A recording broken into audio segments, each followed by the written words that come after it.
Defining spaces is related to form and perspective, but it's not the same thing.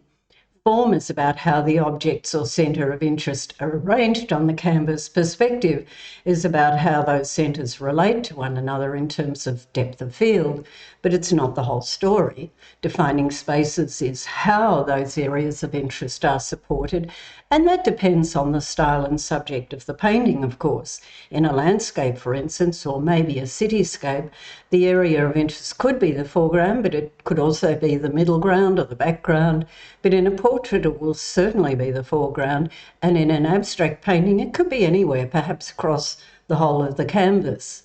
Defining spaces is about creating space and depth, even in abstracts, and that can be created in a number of ways, but mostly it involves some kind of vanishing point on an horizon, in other words, perspective. So we'll take a look at that first.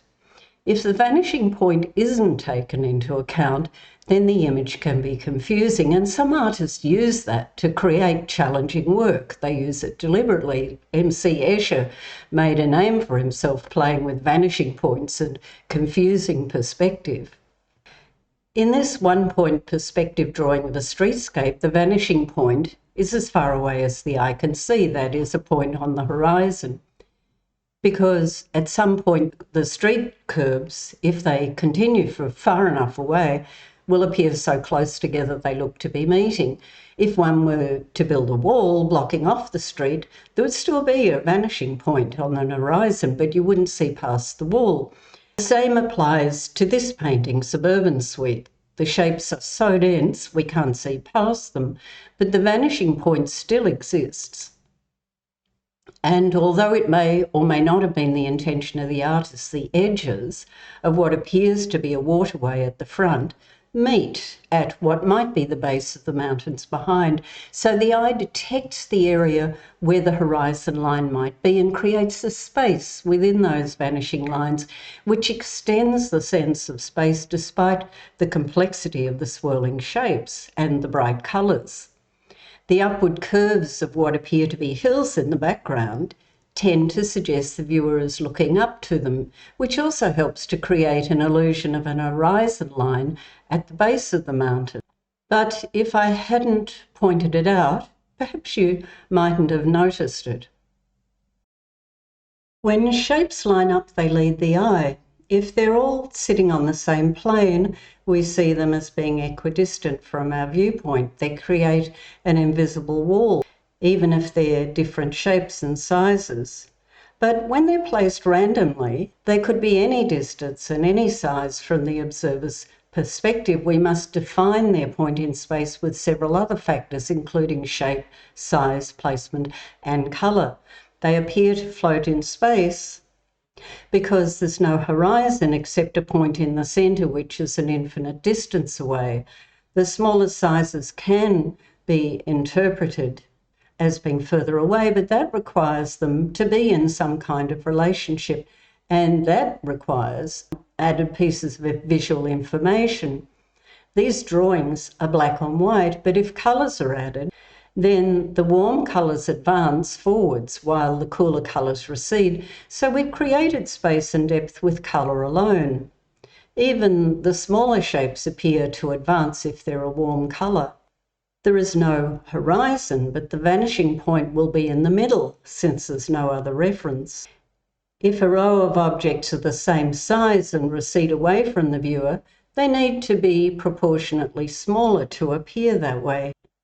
If they are of different sizes or shapes, they'll need to sit on the same sight line to appear to recede, and any objects not on the given sight line will belong to a different sight line from the viewer's perspective, which remains the same. The red diamond is slightly smaller than the blue ovals when it's on the sight line, but on another sight line it could be smaller if placed in the foreground, or absolutely huge if near the horizon. In this painting by Fernand Léger, The only perspective we have is that all the shapes are in front of or behind other shapes. There's almost no depth to the painting because there's no perspective, and probably there wasn't intended to be, but we still perceive that at some point behind all the shapes is a vanishing point. We just don't know where it is. But the shoe shapes at the lower edge are sitting in space, not casting any shadows, and the lines of the floorboards at least give a sense of a vanishing point. However, I suspect Leger wasn't thinking of that. He was probably just interested in an assemblage of interesting shapes and spaces. But there's no clearly defined space. The objects all appear to be very close to the viewer. Let's go back to the roadway. Only in the flat desert would a road appear to vanish into the distance, but what we call single point perspective is based on the understanding that there is a vanishing point somewhere on that horizon line. Most roads end in something though, and most objects will hide the horizon line, but it always remains. Say it's crossed by another street with a building on it. The sightlines remain, we just can't see them through the object. If we place another building on the street we're viewing, then the ground and roof lines lead to the same vanishing point, but they're only parallel to the roadway if they sit right on it. If we add another building in front of it, but further back from the road, then the roof line and ground lines won't be parallel to the first building because they're on a different sight line. In addition, notice that the oval shapes to the left, which could have been any size in the first image, now appear quite small in relation to the building. Everything in the image needs a reference point to make sense. There are many ways to explore this subject, but this is the way I look at it. Another aspect of creating spaces is tonal values. If two colours of the same tonal value are placed side by side, they appear to occupy the same space.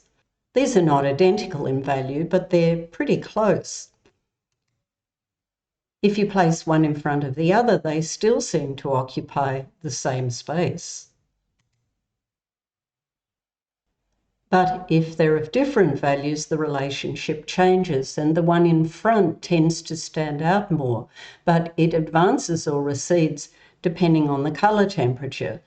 So tonal values are important. The more light area there is in a painting, the more spacious it appears.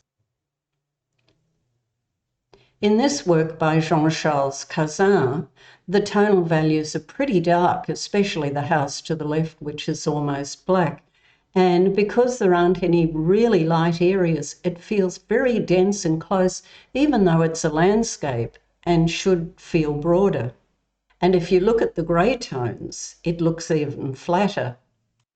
On the other hand, if you look at this painting by Gustave Caillebotte, it's very different. We have the dark figures at the front and the salmon-coloured wall, which appear very close to us.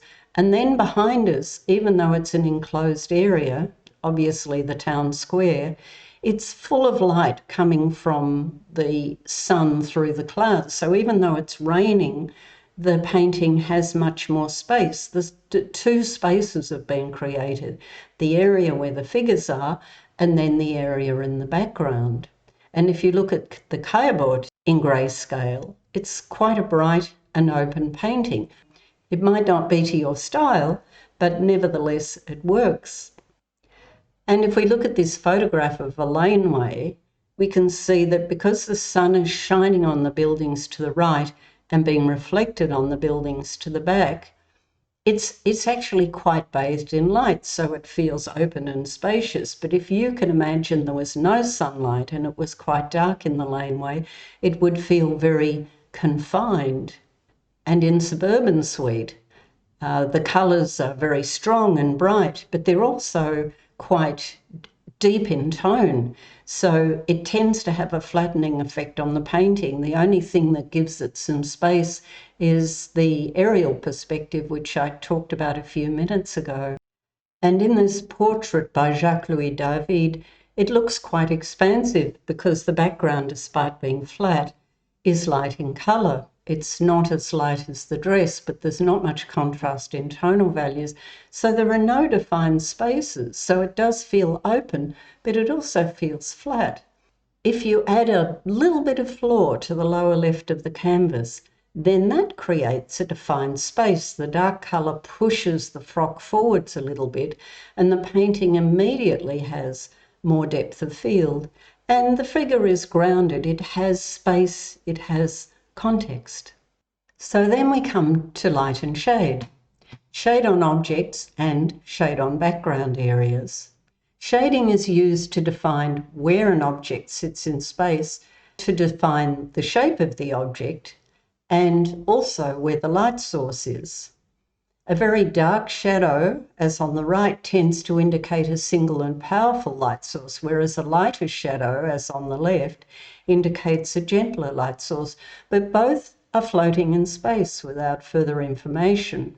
If we add a shadow under the sphere, then the brain understands that a shadow is being cast onto another object or plane. So now it's defined by that added information, but they're no longer floating. They're sitting on another surface. But notice too that with an undefined background, the combined objects also seem to float in space. Every aspect of a painting needs context if it's to make sense. In the Sorolla painting, Mending the Sails, there are very few dark shadows, but everything in the image has context and it appears to be bathed in ambient light. But the space is still defined because that light area of the sails disappears right off into the distance. It recedes to the far horizon through the door, all the way to the hinterland outside the gate. And let's look lastly at shape.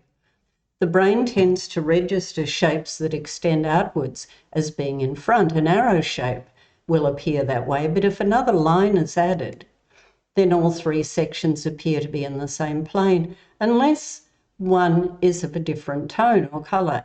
If the walls were the same colour, the light source would appear to be directly in front, but when one is darker or a different colour, the light source will appear to come from the side.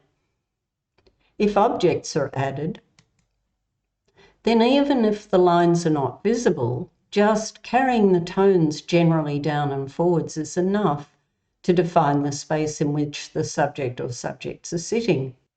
Remember the floating circles. If they're placed within a defined space, they still appear to float. Here we have the floating circles I began with. Again, put them in context, and they're still floating, but now they have been defined in space. We know what the context is. And last but not least, let's look at curved shapes. A curve will always appear to sit in front, even if there's a line attached to it. The only time it will recede is if another shape appears over it. And this idea is most aptly applied to life drawing. This is one of my life drawings. It's not a particularly good one, but it suits my purposes because you can see how I've deliberately used the curves to push the figure back away from the viewpoint. You've got the curve of the heel here, then the curve of the calf, and then the curve of the upper leg, pushing everything backwards. The curve of the left buttock is slightly in front of the right buttock because it's further away. Then we have the back swinging up here, and we have the curve of the shoulders here, and on the sides the rib cage is curved and the left rib cage is curved, and that pushes the arms back into the picture. Unfortunately, the poor man doesn't seem to have a head, but nevertheless, my point, it serves my purpose to use this image. So I hope you found that discussion about creating spaces interesting, and I hope you'll join me next time.